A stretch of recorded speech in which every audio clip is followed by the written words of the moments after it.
This is Two Blokes Talking Electric Cars with Trevor Long and Stephen Fenech. Thanks to NRMA Insurance and Uniden. And we appreciate their support. NRMA, one of Australia's largest insurers of electric cars, helping Australians protect what matters most for 100 years. And Uniden smart dash cams, nothing better than knowing exactly what's happening around you, especially when things happen. Front and behind. Front all and rear. around. Look for the ones with a little R in the product name. That means you can get a rear camera as well, but it's not required. If you just want a front-facing dash cam, Uniden's got you covered. We'll tell you more about them shortly. Stephen, great to be with you, mate. G'day, Trev. Big show today. I think a lot to talk about. Some great calls lined up as well. Absolutely. We love to hear from you. If you're in the market for an EV, you've just bought an EV or sold one, if you've got a second-hand EV or a brand new EV, doesn't matter. EV's an EV. And we don't mind if you've got negative feedback. We want to hear the world of EVs. We want to hear your experience, warts and all, and it helps others, doesn't it? Like I hope it does. People are considering buying, if they've just bought. It's we can go to school on what you've done. And we might learn at the same time. So get in touch with us. Send us a text or a WhatsApp thanks to Vodafone 0477 657 657. We would love to hear from you. But Stephen, I don't know when it was, but I feel like it's several months ago now. Yes. We spoke to our next guest from Pickles Auctions, and we learned a little bit about what they were doing there. Well, they've advanced that even further now, and Brendon Green, the General Manager of Automotive Solutions for Pickles, is on the line. G'day, Brendon.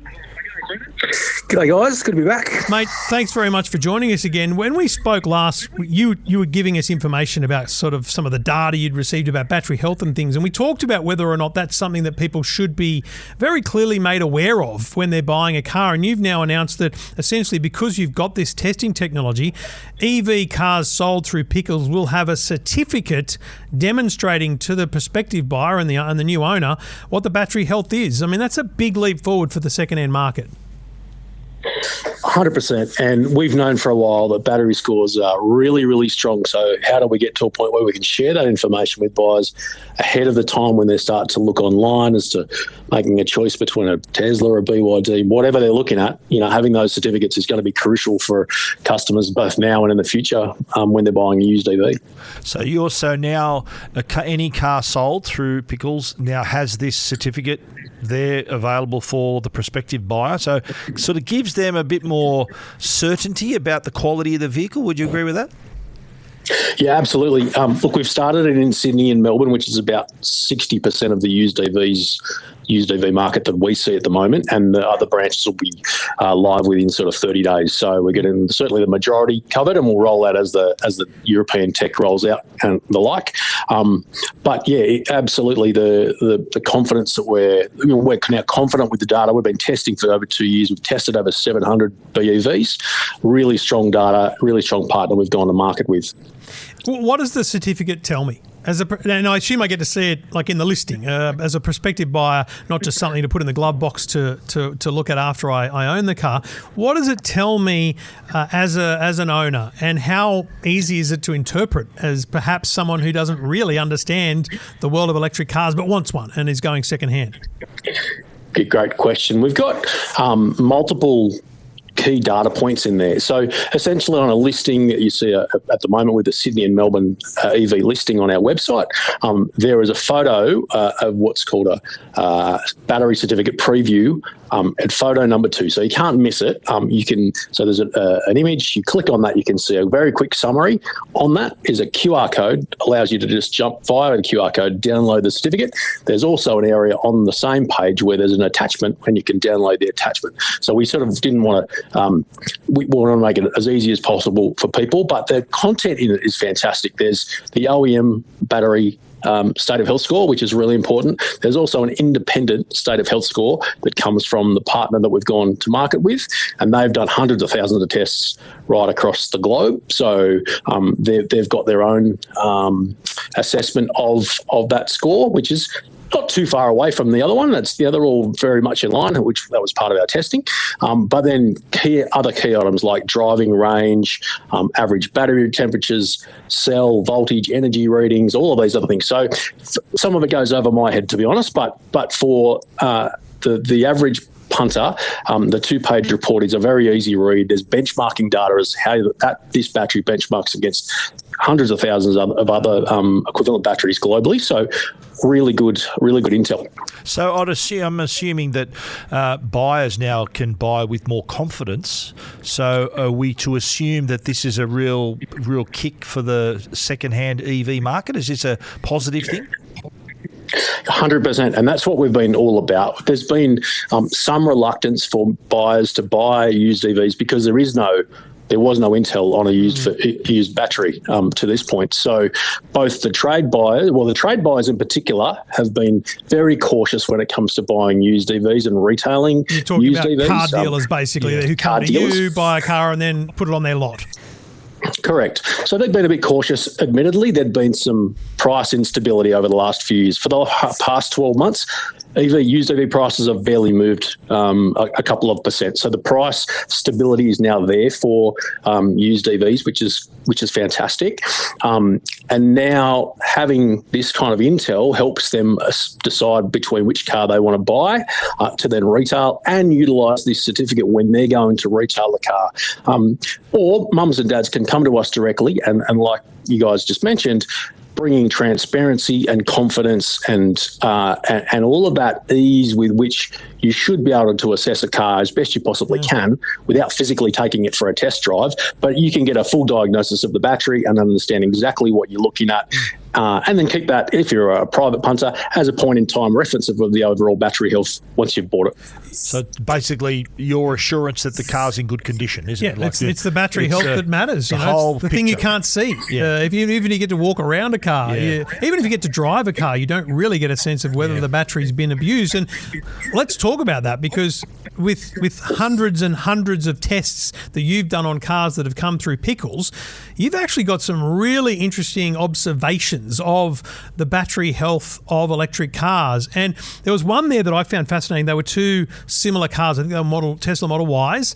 They weren't vastly different in age, but the number of kilometres they've done was vastly different. And in fact, it was kind of the opposite in what you would have expected for battery health. There's some interesting things like that you find. And it's not about how much you've driven the car. What does it come down to? Is it about how the car is charged? That's what we're quickly learning. Certainly kilometres, a large amount of kilometres doesn't actually translate into battery degradation. So that particular car, the difference was about 80,000 kilometres from memory. The car that had been that done more kilometres and clearly done more charging through its lifespan had done 3% rapid charging. So they clearly knew how to look after the battery and charged it when required, but only did it fast charging a small amount of time.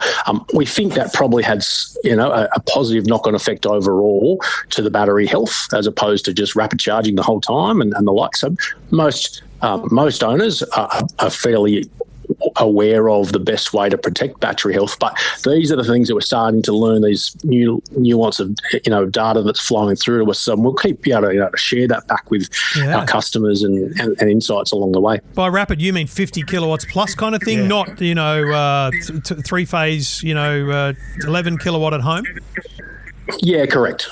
But in the fast charging world, that's for sure. So look, we're still just getting our head around it like everybody, but we are quickly learning what's what could be issues in the future with and lead to more degradation. I saw a report that if you were to fast charge up to every time up to 100,000 kilometres, your battery would degrade 7.5% times faster than, let's call it normal charging. Yeah. And if you did it to 200,000, it's 17% more. So there's certainly, and this is from our partner that's sort of seen hundreds of thousands of cars get get assessed, not just little old Pickles. So, there's certainly, we're still learning, as I said, and that there's more to come in the future. But that's some of the partnering with a strong party and probably the global leader in battery health has been helpful for us along the way.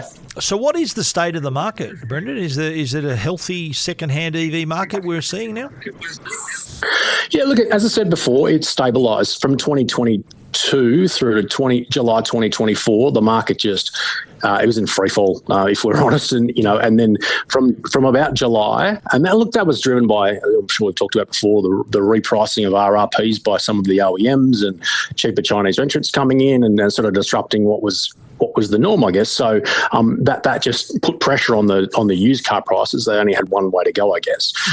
But from July to now, we've really seen that the used EV prices have only moved a couple of percent in that time. So they've very much stabilised from what they were, which is great, because I think as an owner, you don't want to see think about your future residual value and it tumbling backwards. So seeing that stabilise, and I can't see huge drops in the future like we've seen previously, because I think a lot of that initial premium that was probably priced into by some of the OEMs has probably come out. I don't know that they can be, repriced so significantly again that we can see such another free fall period, if that makes sense. Well, I think everything you've said is super encouraging. I mean, you're essentially leading the pack in Australia on this stuff. We're not hearing from anyone else that's even talking about battery testing, so that's in it of itself a huge thing.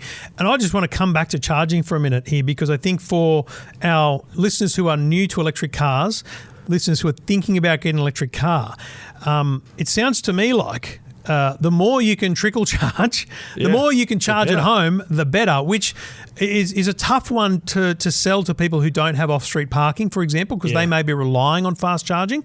And it also means, on that, plus also, Brendon, it also means that if you are looking at two different cars, you go to Amazing EV or somewhere that, other than Pickles, that's selling two distinctly similar electric vehicles, you really don't know. They may look beautiful, they may have the same number of Ks, but unless you've got a battery health report like this, you don't know how it's been charged, and you don't know how the range has been truly affected, Brendon.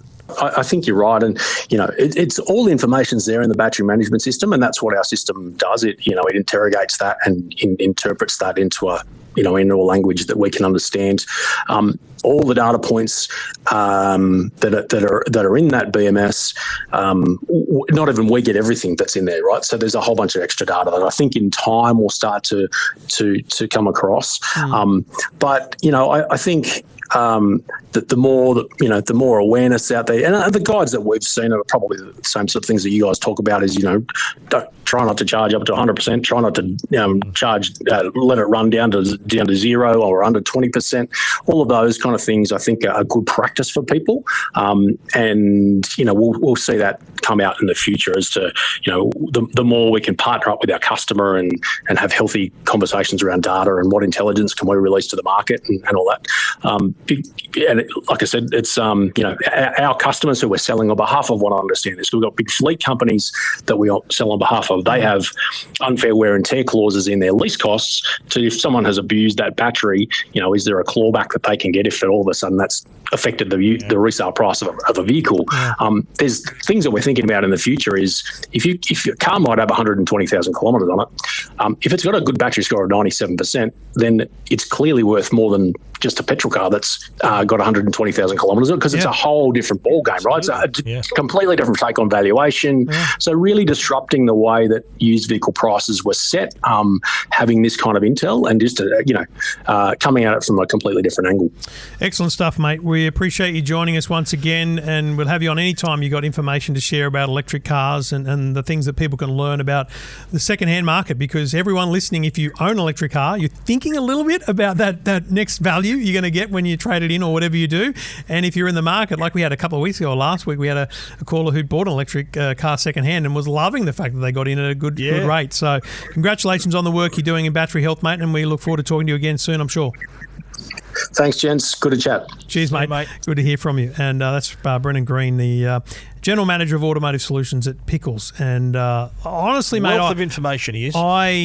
I think that's going to really realign people's thinking. And I feel for the people who are probably listening to this going, but I can only fast charge. How else can I do it? But you just need to be cautious then about going to 100. Like, make sure you're fast charging within a smaller percentage range. This to me says that there's a lot more to the valuation of a car other than the brand. Yeah. Like, you obviously you look at the brand, but you also look at how it's been driven and how it's been charged in this case. So it's driver behaviour and how their care of the vehicle that's going to play as big a role as the brand and the mileage. Well, think about it. If you take a petrol car that's had new spark plugs, oil change and everything, you have no idea whether that car has been flogged, flogged on the road for the last 6 months or 6 years. You have no idea. There's really no way of assessing a petrol car in the same way that you can through the data that exists under the floor of these cars through the battery. Yeah, exactly. It's phenomenal stuff. Exactly. All right, Two Blokes Talking Electric Cars. Great to chat to Brendon again, and we appreciate Pickles from keeping us in the loop with that data,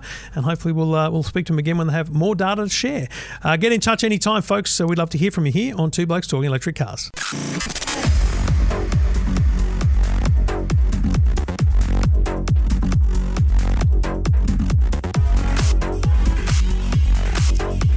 Great to have your company, Two Blokes Talking Electric Cars, and really good info from Brendon at Pickles, and we'll details of that, by the way, at our website, it's techguide.com.au and EFTM.com, because it's awesome stuff for second-hand buyers and the aftermarket generally. But back to your calls. You can get in touch anytime you like, 0477 657 657. Send us a text, thanks to Vodafone, or a WhatsApp, whatever works for you best. And we'll get you on the show and we'll have a chat about electric cars, which is exactly what Dave did. He's on the line. G'day, Dave. G'day, guys. How you going? Mate, really good. Welcome. What's your situation with EVs? You're in the market? Yes, we are. We've actually just signed on for a BYD C-Line 7, and we're awaiting allocation from the dealership and so on. So very excited to get in. And so was this a long process, mate? Did you test drive a few vehicles, or did you just come to BYD straight away? No, it was actually pretty quick. We've thought about it for a long time, but obviously hesitated, waiting for infrastructure and everything to be in place and to have that extra level of comfort. And we're many years down the track now and figure it's a lot better. But I went with a mate in his car, in his Tesla, and I was just blown away by the cost savings that he was talking about and everything else that was attached to it. And then when we went looking at the cars and we saw the BYD and saw all the specs and everything attached to it, and we looked at others as well with the Toyota, and we looked at the Kia as well. And then once we saw that the specs and everything, just what was included with the BYD was remarkable. And once you could actually go and test drive it, it was going to be a clear case if we were happy with the way it drove and the feeling of actually being inside it. So the value got you, The value got you over the Absolutely, it did. Yeah. And it sounds like your driving factor here, in part, is saving money. Have you worked on that? Have you looked at the long-term savings, or do you just know that it's going to be cheaper and therefore better for you? Yeah, so a bit of both. So obviously there's a long term. So we're looking at we're getting a novated lease. So the savings there are, everyone knows how good they are. So looking forward to seeing that benefit roll through the house. Moving from a Kia Carnival with a family that's driving around constantly to seeing the shift in those costs with the new BYD. Yeah. How's that going to work size-wise? Kia Carnival's a very different size car. Have your kids grown out of the Carnival, or where are you at family-wise? Yeah, they've grown up a bit, so that's probably one of the biggest considerations is the sizing and the flexibility of the Kia, which was always great. But now looking at that, the kids are a bit older, and the number of times that there's all five of us in the car are actually pretty minimal. So it's really typically just my wife and the three girls typically driving around in the car themselves, so that would suit perfectly. And the odd occasion we go out together as a family, well, they could probably just handle sitting in the back and a little bit squishier than normal. We did when we were kids. Yeah. Can you? And so... Absolutely right. What sort of driving do you do? Do you drive long distances? Is it your car or is it the family car? So how have you taken that into consideration now with an EV? Yeah, so this will be the family car, and predominantly my wife uses it. I've got a Mazda 3 for myself for getting around to work. We probably she probably does about 400 to 500 Ks a week. Wow. So Okay. it's manageable in terms of the charging, which we'll obviously get to, which is one of the main queries I've got. And we'll typically maybe do an interstate drive once a year. Yep. And then, that's just work out how that works. Yes. So let's get to it then. Charging is obviously the biggest question most people have on their mind. Where are you at with it? What do you think you're going to do, or what are you concerned about with having an electric car in the driveway? Yeah, so our situation is we're renting, and I think that the trickle charge will be adequate, given that the amount of travel we do and the number of days home that my wife has. She works from home a couple of days a week, so any sort of overnight charge, getting 100 to 120 Ks boosted back in on those days where she's home, you can get the extra and let it running a bit longer. But I suppose my query is, given that we're renting and the cost of installing a wall charger and the uncertainty around rental markets and rental situations, are there other situations or other options available on the market where something can be moved? Because from what I've seen and spoken to a couple of companies and dangerously gone down the YouTube rabbit hole. It's pretty much, once it's installed, that's what it is. If you wanted to take it with you, it's an uninstall, then a reinstall, and so on. So it's like, well, you might as well buy a new charger. And if you happen to move house twice in 3 years, or for whatever reason it might be, then that sort of gets really limiting. So that's sort of just curious as to what options there are. No, that's a serious consideration. And you said you're renting, so I can understand you don't want to be spending thousands of dollars and then 12 months later you're not there and you can't take it with you. In terms of the faster solutions, you were mentioning the trickle charge, that's probably your easiest solution there. That'd be like an overnight, long-term thing for you to consider. But have you heard of it? No. I haven't heard of any sort of... I was thinking about it because I've had a couple of installs done now at the office and at home, and I've had the home one replaced with a different version of different things. It's a sparky job, right? It's an electrician coming in, wiring into the circuit board and running the wire from wherever the circuit board is to the drive, wherever you're doing it. So, it's a job. And the point is, it's tapping into the phase. It's not just tapping into an AC power point, which is essentially what you get with your trickle charger. So while I think in a quick search that I did when I first got your message, I think there's stuff overseas where you can kind of get the first, call it the first mile, that idea of installing the first bit, the first meter from the power box, out of the power box, and there's like a connector that can then be, disconnected, and then you're off. But you're still going to need to have the electrician come to the next house and do that work again. So you're right. You're always going to end up with the owned asset, which might be the charger, but the key thing is that installation cost is going to be the kicker at every place. I think my advice to you at this point is, don't stress about that right now. Given what you've said about the amount of Ks are driven, it's the family car. I think people underestimate how often their car is just sitting in the driveway. Yeah, I think in your case you might get away with the granny charger. And in that case, the trickle charger overnight, it's a process. You've both got to learn, you and your wife and the kids, when you get home, you charge the car. If you just plug it in every time you get home. What do we say? Treat it like another iPhone. Treat it like your smartphone. Absolutely. Plug it in overnight. And then take those few extra days that you also mentioned that your wife has at home, and you're probably going to get far more than you need. And the last thing I'd say about that is and again, call it sexist, call it whatever you want, but I assume that my wife would not want to or would struggle with the idea of going somewhere to charge, Yeah. Because it's not just filling up the car. But I have now absolute faith and confidence in that process. I said to her the other day, the car's at 20, it's going to be raining for the next 3 days. Do you want me to take it up to Depal tonight? And she goes, no, I'll go tomorrow. I've got to do something. I'll just, because she works in social media. She's like editing videos on her phone. She'll just do that while she's at the charger. You kind of get used to doing it, whether for 20 or 30 minutes. So you really probably just need to go and do those fast charges locally with your wife a couple of times so that you both get that. When you want to get ahead of the weekend, maybe on a Thursday you go to the fast charger. But no, at home, you're stuck with the trickle in a renting situation. That's what I figured as well. And I thought maybe the only other option might be to investigate the opportunity of maybe getting a 15 amp installed and having that power getting the cables, because then you could theoretically get that little bit of extra. Yeah. Every little and that bit would be counts, less right? of a cost. Yeah. Yeah, that's right. So, and whether it's then you're just finding whether any future houses or whatever have that 15 amp solution rather than just a standard 10 amp. Have you investigated around where you live? Are there public chargers, fast chargers near you? Yep. Like, is it? Yeah, there is. Yeah, there is. Because yeah, I got to they're say, around and I charge at home often, but I sometimes just prefer to go to a fast charger and charge up to 80, 90%. And for my type of driving, that'll last me 3 or 4 days, perhaps even a week if I'm not driving a lot. You could take this as a slide on, Stephen, or as a joke, or as just an observation. But this is a bloke that carries a hanky and still carries a wallet and cash. He's still doing what he's always done with the petrol station. That's totally fine. But also it's too, fine to do you that. brought this up a couple of weeks ago. My car is leased through my business, right? So charging the car publicly appears on my statement and is a tax deduction. Yeah. So I don't mind doing that. But Stephen's right. And this for you, Dave, you've already done it. But for everyone listening, if you're thinking about getting into the EV space, and a lot of our listeners are, you've got to look at the maps, because I was blind. We were on the weekend, and sorry to just digress, Dave, into a personal story, but we had the car, the EV9, and we needed to go to an appointment in Castle Hill.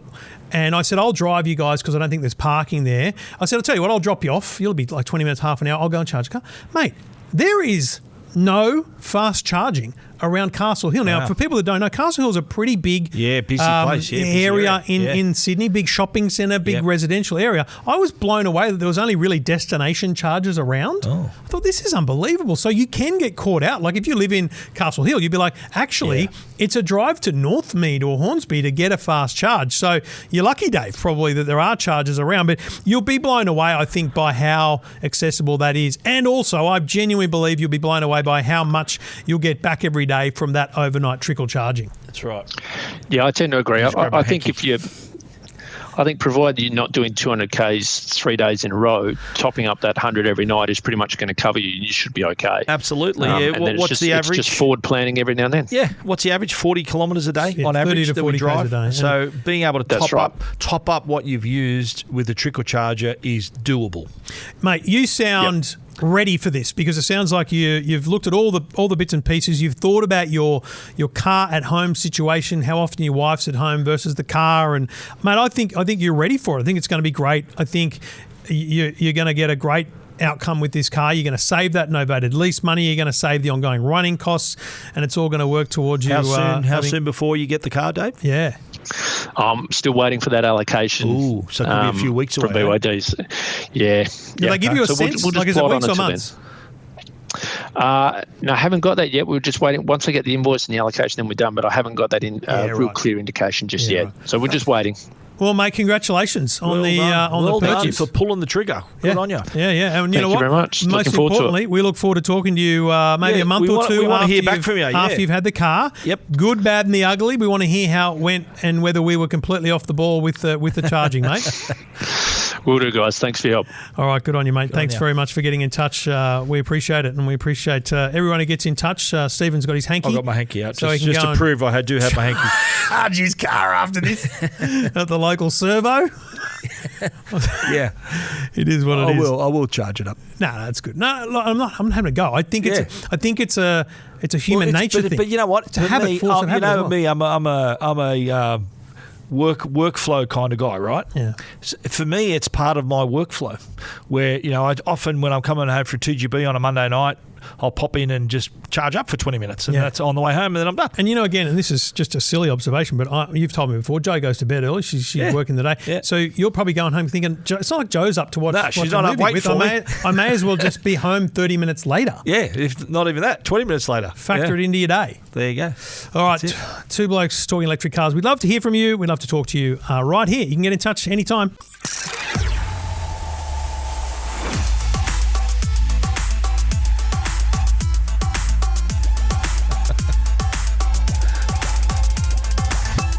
Trevor on the decks. I like playing with the cameras when we come out of a break. It pleases me to see you happy. Yes, it does.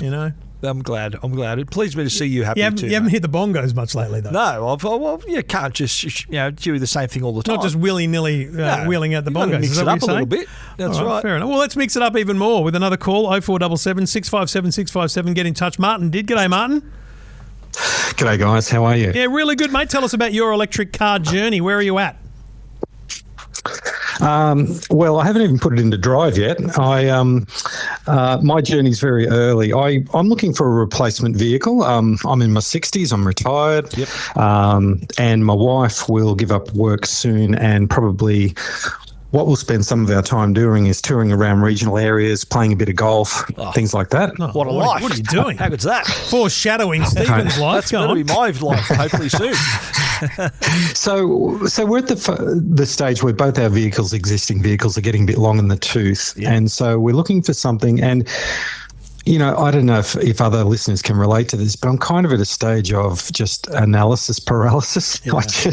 Yeah. There's so many new models flooding the market. There's the decision between battery electric or, plug-in hybrid or traditional ICE, whatever. Yeah. So I'm just trying to sort of work through that. I'm not, I don't suspect that you guys will be able to give me an answer, but I just thought other people might be able to relate to this. Yeah. But I'm sort of at the stage where I don't think in good conscience I could buy a diesel vehicle. Cool.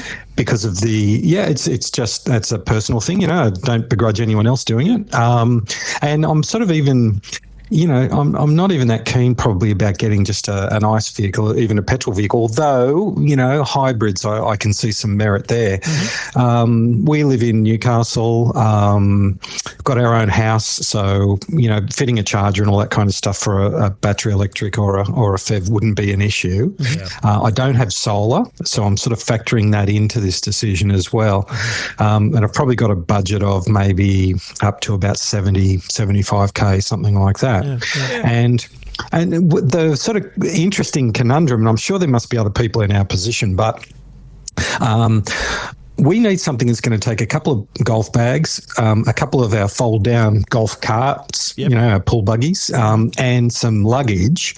But I don't necessarily like the idea of having an SUV where that's flopping around in the back. So you have a hard braking situation or something like that, and you end up with all that in the back of your head. Yeah. Yeah. So then I start thinking about, well, maybe it's something more like a Shark Ute or something like that, and just put all the gear in the back, buy a tonneau cover for that, electric tonneau cover or something, and have it all sort of separated. Yeah. I know the Radara RD6 is coming to Australia, I think, before maybe the end of the year. That's another attractive, fully battery ute, from what I understand. Mm-hmm. Yep. So anyway, I'm just in this situation where I'm just going around in circles. Yeah. What I'm hearing is you want a decent size EV, but not an SUV. Yeah. You want something that's sort of more a hatch sort of. You want a bit of a ute. You want a ute essentially because you want to separate that luggage from you and the front of the vehicle.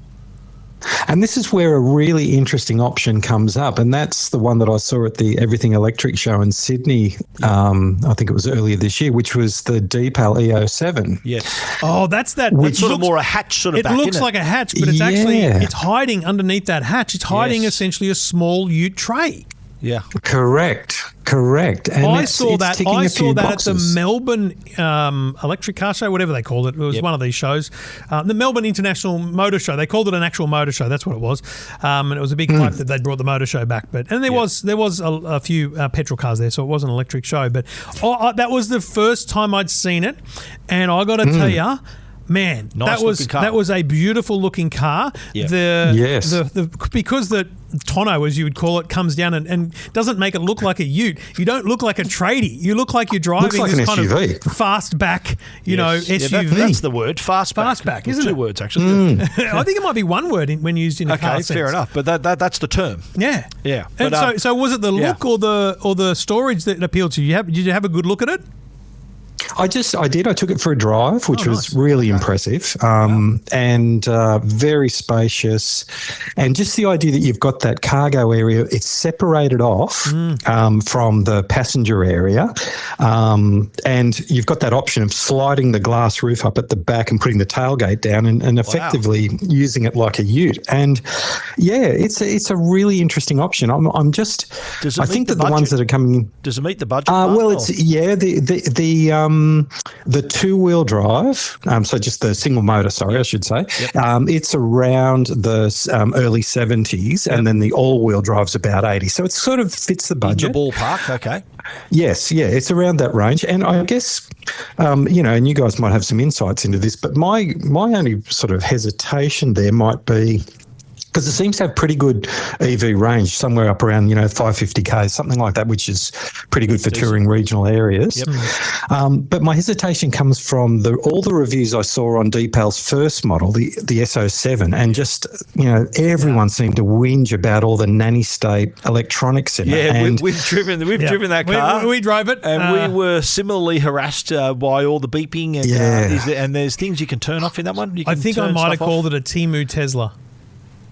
Yes, that's but right. I got to tell you straight up, I didn't get the sense at that motor show. I felt like this was their next generation of car. Yeah. But in every way, right? In every way, in fit, in finish, in everything. And I wonder whether, from a software perspective, that's also going to change. Now, you've got to remember those nanny state beeping and booming and everything. That is software that can be evolved, and they've talked about it being evolved. In fact, wasn't it Deepal that advertised themselves as the most annoying car in Australia? So they've taken on board that fact. They've embraced it. Embraced it to the point where the factory knows about it, right? So you've got to assume it's going to come along. It's interesting to me that what your budget, for example, lends itself perfectly to the BYD Shark, as you mentioned, because you're 62 grand or something like that. Like you're good money. You'll be able to save. Sharks are hybrid too, isn't it? The Sharks are hybrid, so you're getting a bit of electric range for around town, but you're getting full battery, for your longer drives. full petrol range when you need it, right? Yep. But what's fascinating to me also that I really want to point out that I picked up on what you said there was you said 550 odd k's range on that Depal EO7, which is great for country driving. Let's just stop you right there and say if it's 550 k's for country driving, that's going to be more like 420. And plus you got a bit of you got your clubs. Right. It's a bit of weight is going to reduce your range a little bit. You do take range away by going out on the highway. And I think it's really important you know that. But that'll apply to every battery electric vehicle. You lose. But it's almost the inverse of ICE vehicles, isn't it? ICE vehicles, you get them out and exactly right. But you'll discover that that the public chargers are your friend. You'll discover there's a public charger near this golf course and over here. Just a matter of looking on an app and finding that. But just in terms of carrying golf clubs around, I've got a Mercedes EQE 350. I have my clubs in my boot.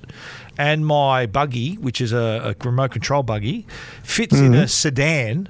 I sometimes just have to put a seat down to get the clubs fully in there. But that's just from my experience. Yeah, but Martin's got his wife's clubs I know, as well. true. There's two. But, I could drop both seats down and have them in my sedan. But I think you still end up with the problem you're talking about, Martin, which is, heavy braking incident. It's all coming forward at you in the sedan. I was looking through the Depal EO7, and even when so you got to think about, you got a front driver and passenger, and you got a back seat, and then you've got this little ute space. Yep. And obviously, if everything doesn't fit in that little ute space, there's this kind of, you can actually put the back seat and glass down so that you do have this exposed, I'm just showing tray. Stephen on the website, the full tray. Yep. And what they've got there is like a barrier that comes up that I think offers some protection to those front seats. Yes. So it's it's a pretty good it's a pretty good set of design compromises I think they've made there to that. I'll be honest with you, if you've driven it, you're 2 steps ahead of us because you drove it at the show. Yep. I would be looking for that kind of fan feedback. What are the forums saying from owners about what Deepal Australia is saying about the software updates to the nanny state features? Is that being fixed? If it's not being fixed in the SO7, then I don't love the idea of them getting to it in the EO7. That'd be my observation. Yeah, okay.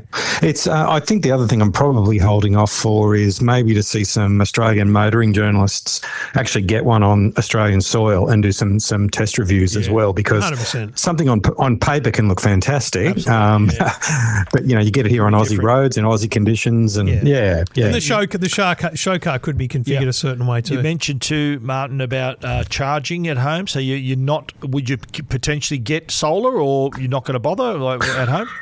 Not that you need solar. You don't need solar. But to do money-wise, it may save you a few dollars if you do. Well, it's, this is here. I'll just throw another little twist to the story. But when I look at something like that for, say, 70 or a little bit more for the EO7, I think, gee, Shark at the moment, I think they're about 61. And I think I saw that if you order it before July 31, you get a $4,000 cash back on Shark. Wow. So that's about 57. I think, with the difference, that would fund solar from a house and a battery. There you go. What's funny? The Shark versus the Deepal EO7, it doesn't even seem like a comparison, because you're talking about a big, beefy, trading style ute versus what is a sleek-looking fastback SUV with cargo space. I mean, is the Shark a genuine consideration for you and the wife, though, in terms of the style of vehicle that it is? It's look, I think it is. I think that my wife would feel maybe a bit more challenged driving it as opposed to something like the EO7, because it just seems like a big squared off bulky truck. But from what I've read, I mean, they're quite a delight to drive, but you wouldn't think that those two things would be comparable, but really in some ways they kind of are, because we don't need the full bed of something like a BYD Shark, but it would be, for our purposes, something to be able to put all of that gear separate to us, have something that's efficient, is some form of electric, either hybrid or battery. They kind of, in my case, they are sort of a bit worth thinking about, both of them. Yeah. Well, absolutely. I mean, look, I think you're right. It is, given that you're not in an obvious rush, doesn't sound like you want to buy the car this week. You're in the right space to say, listen, let's wait until this Depal hits the Aussie roads. And also, if it doesn't hit the Aussie roads in the next space of time, then why? Like, you got to ask yourself that, and that then pushes you further and further towards the BYD. You mentioned the Ridoc or whatever the other one is. Look, I'm already starting to get worn out by the number of new brands and my concerns. We'll talk in a couple of weeks about the Leap motor. It just feels like we're getting so many extra cars, and I don't know that I don't know what's going to be here in 10 years. My first car was a Seat Ibiza. Seat disappeared from the market like 3 years later, 5 years later. So I don't want everyone else to be left in that same scenario. BYD, I think we can all say, is here for the long run. So that's in their favour right now in your sense. So, Martin, I think the bottom line is, mate, we're all going to be gripped, listening and waiting for you to come back to us and let us know where you end up. Before you go, though, mate, I'll do that. Yeah. Before you go, mate, what sort of handicap you playing off now, buddy, and your wife? Are you both off the same? Or? No, but hers is coming down a lot more rapidly than mine is. Yes. What's yours? Yes. Mine's 21, so I'm a bit of a hacker. Mine's 21 as well. I'm 21 as well. Mine's 73. So my handicap's my swing, mate. If you saw it, you'd realise why. Yeah, me too. Oh no, my handicap's golf. But anyway, but how lovely are you going to play with your wife? I wish my wife played golf. That's lovely. That'd be great. Should play golf together. That's awesome. Next year on the Riviera or wherever you're going, you should discuss your retirement plans. Maybe, yeah. Good on Martin, you, great to hear from you, mate. Good on you, buddy. Right. Lovely to talk to you guys. All the best. Thanks, mate. Cheers, mate. Good on you. Excellent stuff. Mate, I want Martin's life. Retiring, playing golf. Take me there, baby. How good's that? Yeah. I mean, I love, again, we talk about it while we love talking to real people. And not to have a go at other motoring journos or other podcasts or whatever, but the fact is that when you realise that I wouldn't have thought that anyone would have seen the Depal, but this is a genuine consideration. And they are like side by side, considering what for his purposes. It's interesting that little that comparison there. Yeah, wow. But I'm going to keep picking up on those little things like good highway range. That is the complete antithesis of highway range. We've said it before. Highway, if you do a lot of like Martin said, it's the opposite of petrol driving, whereas highway's better fuel economy. In a petrol car, Yeah. if you're getting 12 litres per 100 around town, you're going to get 8 on the highways. In an electric car, if you've got a range of 500 around town, it's going to be 400 or less on the highways. Yeah. You've got to remember that. Wow. All right, that's great stuff. Lovely to hear from you, Martin, and hope to hear from more of you in the days and weeks ahead. You can get in touch with us anytime you like. Just grab your phone, send us a text, 0477 657 657. It can be a WhatsApp, it can be a text message. It doesn't matter. We'll get a hold of you. And It's we'll Trevor's get you on the personal show. number. He doesn't mind. Yeah, just text me anytime. Thankfully, it's not. But I do get the messages instantly. So always great to hear from people and hear your stories. Wherever you're at in your EV journey, we'd love to hear from you, Stephen. It's a fun part of the week for us, and we'll do it all again next week. I look forward to it. All right, mate. See you next week here I'll on be here. Two Blokes Talking Electric Cars. With my hanky. Your hanky too.